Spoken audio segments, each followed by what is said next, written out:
Hello, welcome back to the channel. For those who don't actually know me, my name is Charles, and this channel is really about how I can help you maximize your use case on your Sealion 7 or BYD cars in general. So today I'll be talking about a topic that maybe I should have just covered in my first few videos, but for some reason I didn't. It's a frequently asked question about why I actually bought the BYD Sealion 7 ahead of any other car out there. And in my case, I only had two cars that I was looking at realistically, and that was the Sealion 7 and the then Tesla Model Y. But before I get started on the first point, I also want to kind of set a little bit of context. For me, I've kind of said this in the past as well. I've been a Tesla fanboy for a very long time. And, from the time Tesla came to Singapore, I knew from the back of my head, if as and when I'm due for a car refresh, I'm very likely going to be getting a Tesla. But it's interesting how things go and how I actually ended up with BYD Sealion. So let's again come to the first point, which I want to talk about. It's actually brand awareness. There's no surprise that Tesla is the largest brand name when it comes to EV. By virtue of them being in the market the longest and having a very eccentric CEO, certainly helps with the whole marketing. And yeah, I think all that put together, do they actually have one of the better EVs in the market? I think the quick answer is probably a yes. But then, on the other hand, there's an up and coming brand that we all know, which is BYD, that is kind of making waves.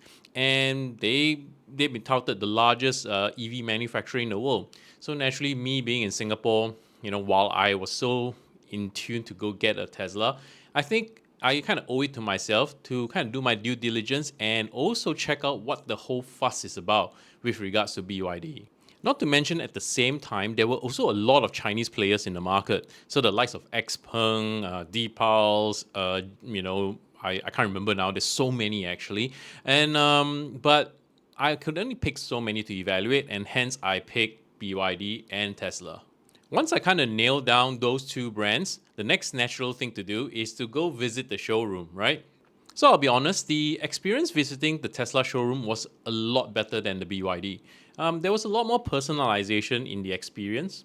Mind you, as well, that in Singapore, to book a test drive with Tesla, you have to make an appointment, and sometimes it's weeks on end, right? Mine actually took, I believe, was about 2 weeks before I got an appointment. But nonetheless, when you get there, you had a pretty decent experience. So the sales executive walked you through the features and the usual stuff and took you for a nice test drive. On the flip, the BYD one, to be really honest, it felt more like a market situation, if you like. The showroom was just filled with people, and they just didn't have time to kind of deal with you most times.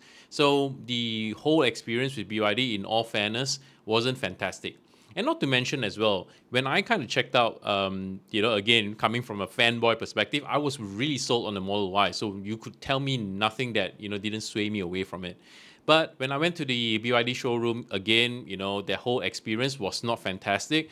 And to be fair, I checked out then. They had Atto, the Seals, the M6, but they didn't actually have the Sealion.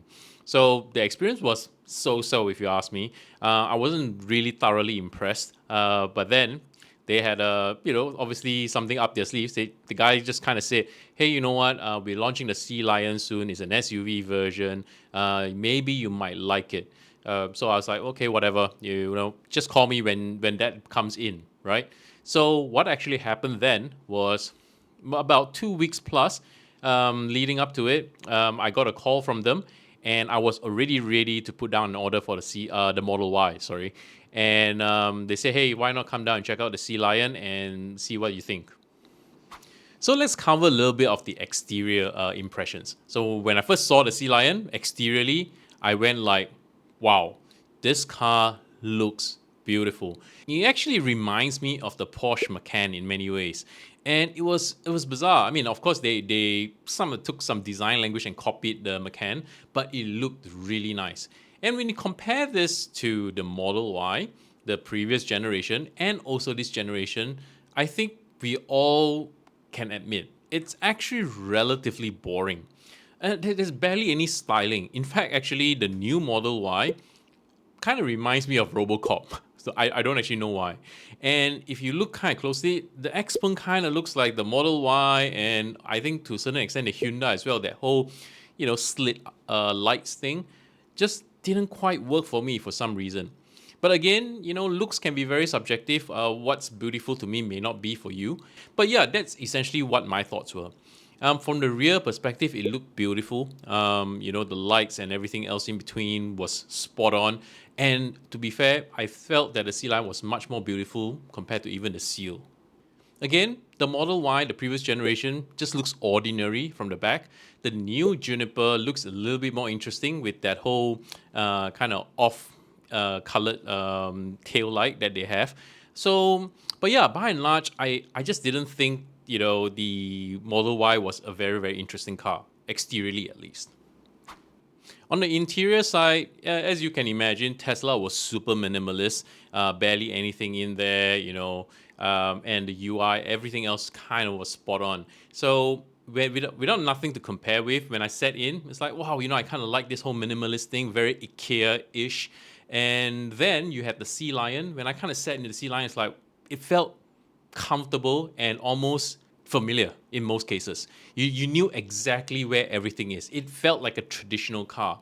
And to top it up, the level of plush and comfort in the car was undeniably different. So of course, I've actually tried the Model Y a while back, and then I went and tried the Sealion 7. So I was still not super convinced. I don't remember the Model Y being super uncomfortable as it is. So what I did was, the moment I finished checking out the Sealion, almost immediately I drove to the Tesla showroom and I sat on the Model Y, and oh my god, the difference is night and day. I would really, really recommend, if you are not sure and you have, times apart where you have tried both cars, to really do one session where you get to experience it almost immediately back to back. Then you can actually appreciate the difference that is the Sealion 7. I also actually test drive the both cars actually back to back as well, one after the other. And while I thought I could get used to swiping, drive and reverse off a screen, it in reality just didn't feel very intuitive, to be very fair. So the Sealion didn't require me to relearn everything that I've already known about driving a car. I know there's a lot of comments when I said, what, one pedal driving wasn't for me. And I mean, I'm just with the thought process that we should never be relearning how we do certain things as simple as driving a car just because, the car vendor thinks that is a better way to do so. Again, I stand corrected on that. I don't necessarily think swiping screens to move a car makes sense. It's not quite a video game, but then again, it's just me. Now let's talk about the drive experience. I'll give this to Tesla. Tesla feels a lot more sharper on the handling, sportier, and it feels a bit lower, to the ground, lower center of gravity. And it has a lot to do with the suspension being a little firm. So the car, it's a nice car to drive. But when you get onto the Sealion 7, you realize that it is just built for comfort. The suspension is tweaked for comfort, the seat and everything else just built for comfort. The difference is, again, I hate to say it again, it is night and day. And you should really try this back to back like I've actually done. I've heard that, Juniper has a massive improvement when it comes to suspension.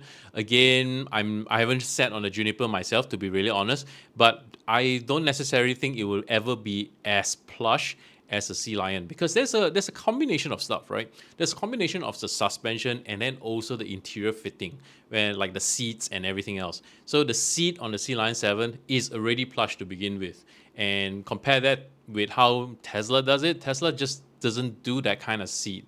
And even if the suspension gets improved a little bit, yeah, I think it will be still a far cry. So you guys should really try it out for yourself. So recently I was in Shanghai. My family and I actually did a 4-hour road trip on Model Y, the previous generation. And man, was it uncomfortable. I could technically feel every bump on the road. I could feel, every little strip on the road, the painted strips, etc., etc. And this is not just coming from me being, you can call me biased or whatever. But even the kids were saying, hey, you know what, this car is just not comfortable. While the Sealion is not the sharpest car when it comes to driving, like, kind of braking late, hitting into corners at high speed, it is by far the most comfortable family cruiser you will ever need. So the last thing that I talk a lot about on the channel is obviously the software. And again, yeah, I think Tesla wins hands down with regards to software.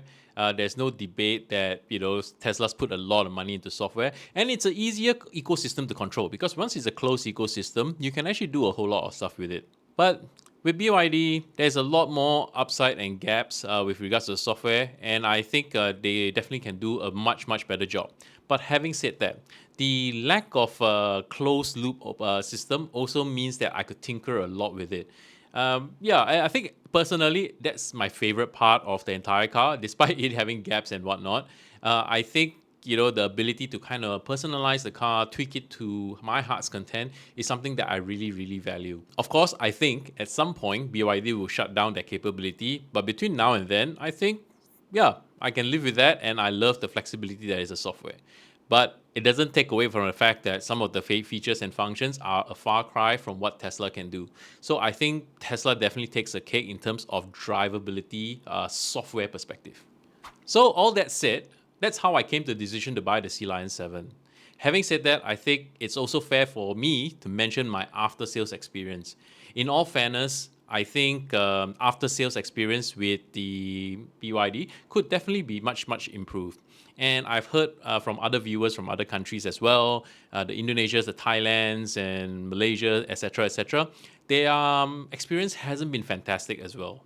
I cannot speak for Tesla because I haven't spoken to a whole lot of Tesla owners, but definitely if BYD is kind of checking this video out, I really, really hope the after-sales service improves. For me, at least, from the time I signed pen to paper and getting the car, that update period was very, very, for lack of a better word, lacking.